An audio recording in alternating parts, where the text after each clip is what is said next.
everyone, my name is Noelle Abbott and I am a senior nursing student at Radford University, and I have been working on my honors capstone, which is about how virtual reality can be used as an exposure therapy for veterans with PTSD. I have been working with Dr. Jerusalem Walker throughout this time period, and we've been working on it for about a year and a half to 2 years. So the first thing that I looked at was post-traumatic stress disorder and its symptoms. So post-traumatic stress disorder can happen in any individual, not just veterans, but veterans are more vulnerable to PTSD because they are more likely to experience a traumatic event. So symptoms of PTSD, there are 3 main ones. The first one would be re-experiencing the trauma through intrusive, distressing recollections of the event, flashbacks, and nightmares. The second would be emotional numbness and avoidance of places, people, and activities. And the third symptom is increased arousal, such as difficulty sleeping and concentrating, feeling jumpy, and being easily irritated and agitated. So once I figured out what post-traumatic stress disorder was and its symptoms, I looked at how PTSD was looked at throughout all the wars. So before World War I, the previous diagnosis for PTSD was nostalgia and soldier's heart. For World War I, it was shell shock. World War II, it was combat stress reaction. In Vietnam, there was a National Vietnam Readjustment Study, as well as a 1980 diagnosis of PTSD in the DSM-3. The Gulf War saw many soldiers exposed to extreme physical, psychological, and social stressors, which saw high rates of PTSD. In Iraq and Afghanistan, that was the first war where they had soldiers coming back and they could perform PTSD research very soon after, so there was more precise and accurate results, and they saw some high rates of PTSD in those veterans.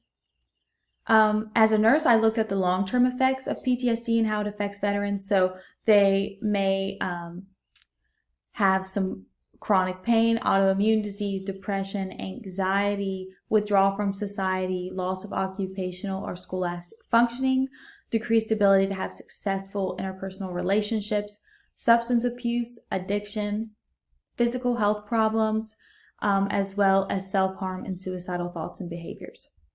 So I looked at the current treatment and research, and World War II was one of the most important treatment periods. So World War II went with an individualistic approach with a psychodynamic stance. So this includes pharmacologic as well as new therapies that were emerging. And then the Korean War saw advances in that treatment should be as close to the battlefield as possible, combine simplicity and brevity. A staff should create a therapeutic environment, and there should be a psychiatrist to identify the needs of the combat group. And I found that cognitive behavioral therapies are a staple in the treatment of PTSD and can be used with pharmacologic means as a combination and has shown great results. So the bulk of my research was about virtual reality and BraveMind specifically. So virtual reality is the use of computer technology to create a simulated environment. It can be used to help PTSD symptoms such as nightmares, paranoia, hyperarousal, fear of crowds, triggering memories, and more. And it has been shown to modify behavior, thoughts, and emotions. So I contacted Dr. Skip Rizzo, who is a researcher from the University of Southern California, and he created the virtual reality program BraveMind, which BraveMind allows clinicians to gradually immerse patients into virtual reality environments representative of their traumatic experiences. And this program is representative of Iraq and Afghanistan specifically, and it uses multisensory emotional stimuli so that the patient's stress response can be monitored and exposure therapy can be used to desensitize traumatic events.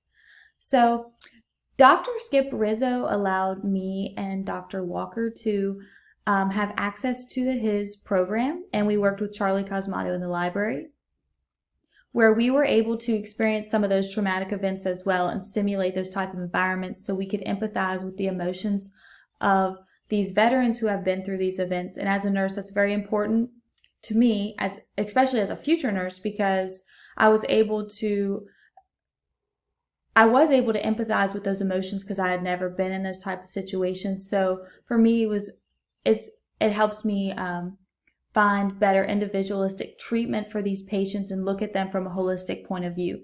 So overall, I found that virtual reality is more up and coming. There's a lot of research out there, but not as much as many of the other treatments, of course.